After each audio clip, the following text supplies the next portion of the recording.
Traffic update naman po tayo mga kapatid. Silipin natin ang lagay ng traffic ngayong Wednesday morning kasama ang ating traffic Tito Mondi Lopez live mula sa Taft Avenue sa May Pasay. Tito Mondi, good morning.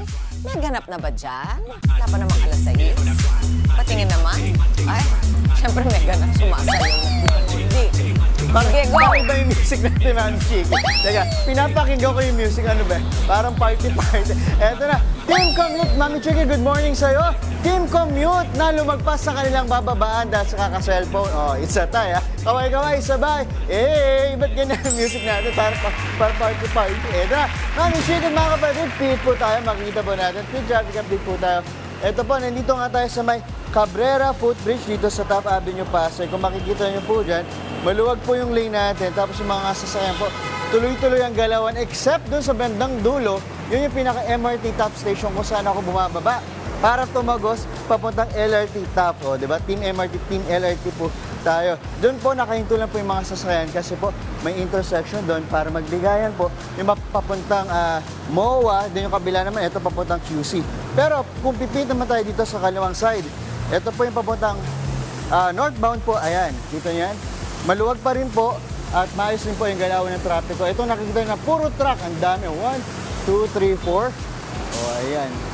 Okay ba po yung mga lanes pero tuloy-tuloy pa rin po yung galawan nila. Ito po yung mga papuntang Ayala, Buendia, Guadalupe, Ortigas, Santolan, Cubao, Quezon Ave, North Avenue, Balintawak at Monumento. Solong-solo natin ang footbridge.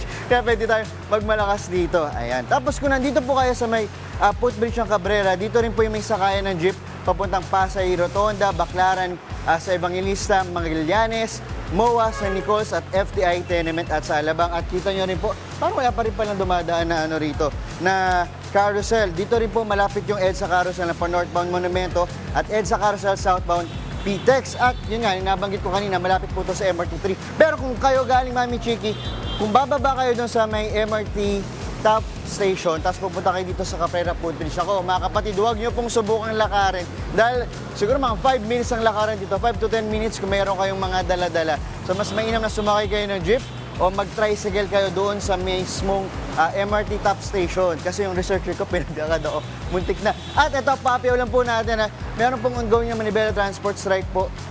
Ngayon ang mangyayari po ng alas 6 umaga. Pero huwag kayong mag-alala dahil may libre naman po sakay. At kanina nga po, ayon sa MMDA natin, may road crash po na naganap noong 5:02 ng umaga sa may Buendia, kung saan yung kotse po at motor nagkabanggaan. Tapos 5:30 po ng umaga naman sa EDSA Ortigas, MRT electric cab at motor naman po. Both one lane po ina-occupy po nila. At dahil ngayon ay Wednesday, ang coding po natin ay 5 at 6. At alam nyo na, eto, bakit nyo na ako. 3 biyahe tayo, Mami Chick, mga kapatid. Etong Cabrera, yung kanto na yan, yung Cabrera Street, yan pala ang isa sa mga pinakamatandang kalye dito sa Pasay. Etong Cabrera Street, alam nyo ba, Mami Chiki, wala pa yung World War II, meron ng kalye ng Cabrera. At bago nga magkaroon ng World War II, etong Cabrera Street, makikita nyo, gaya nung kahapon na pinuntahan namin, na tatanim na ng maraming acacia tree, gaya nung pinuntahan natin kahapon sa Acacia Lane. Ayan. At dati dito tinawag na Calle Rizal noong 1899. Aba, naku, parang ano to naging subject namin yun sa history. Okay ba yun? At eto na, yan muna ating live update. Maluwag-luwag pa rin ang traffic natin. Mula dito sa Cabrera Footbridge, Taft Avenue, Pasay. At mamaya, meron kaming libreng almusal. Saan yan? Abangan niya mamaya. Balik sa inyo sa studio, Mami Chiki, with our new music. Maraming salamat sa iyo, Tito Mondi Lopez. Ingat ka dyan at may ganap ka pa mamaya. Babalikan ka namin. Usapang traffic naman po tayo, mga kapatid. Good vibes at surprise ang hatid ng ating traffic Tito Mondi Lopez para sa ating po mga kapatid na commuter sa isang bus terminal sa Pasay City. Tito Mondi, good morning kapatid. Ikaw raw ang taya sa almusal ng mga kapatid natin dyan. Wow! Oh yes, Mami Dimples! So, Team Commute na nakikipag-agawa na kanyang masasakyan. Kaway-kaway sabay, At nandito na, Ayan, saya namin dito. At nandito nga tayo sa tapat ng DLTV. Sayo tayo, 1, 2, 3, go! Up, sayo muna, Mami Dimples. Up, sayaw. Atras. Atras. Tira pa sila sa backseat ba yun? Sana, no? Dali lang. Sandali.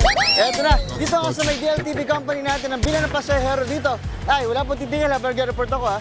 Ang bilang po ng pasahero dito, Mami Dimples, ay 9,180 regular day yan. At pag peak na Friday naman, 18,460. Ang daming pasahero po noon, di ba? At sakto, yung operators nila, 3 a.m. pa lang hanggang alas 10 ng gabi. Sakto. Habang naghihintay sila, ito yung mga biyahe natin pa Lucena, Lipa, Batangas at Lemery. Dahil mahaba ang biyahe natin, mga 2 to 3 hours natin, may makakasama tayong libreng almusal mula sa Jonat's Old Style Fried Chicken na si Sir Jonat's. Sir Jonat's, kumusta po kayo? Mabuti naman. Sir, galing pa kayo ng Santa Rosa, Laguna po, di ba? Kumusta po yung biyahe niyo po doon? Okay naman. Kapalis kami alas 5, nandito na kami na alas 6. Alas 6, so may sakilating oras na yung biyahe po ninyo. Walang traffic. Dahil dyan, sir, mamimigay na tayo agad-agad ng libreng almusal. Ito, pakita po natin. Ayan, papila na natin, pila na tayo. Ito na, pila natin, mamigay na po tayo agad. At habang namimigay tayo, ayan, kausapin natin, sir, sakto sila, sir. Kausapin na natin, konduktor. Ayan, sir. Pila na po tayo, sir. Yan muna natin live update. Mula dito, mamaya tayo magkakwentuhan kasi oras na pamimigay ng almusal. Balik sa inyo, Mami Dimples. Mga po. Upunin na natin, sir. Wow! Talaga namang blockbuster. Palmusal mo dyan. Dito, Mondy Lopez. The best ka talaga. Very good ka talaga. Kain po ng maigi, mga kapatid. Mga kapatid, Mondy Lopez po, manatiling updated sa lagay ng trapiko sa mga pinakaabalang kalsada sa Metro Manila. Mag-follow at subscribe na sa social media pages ng News 5.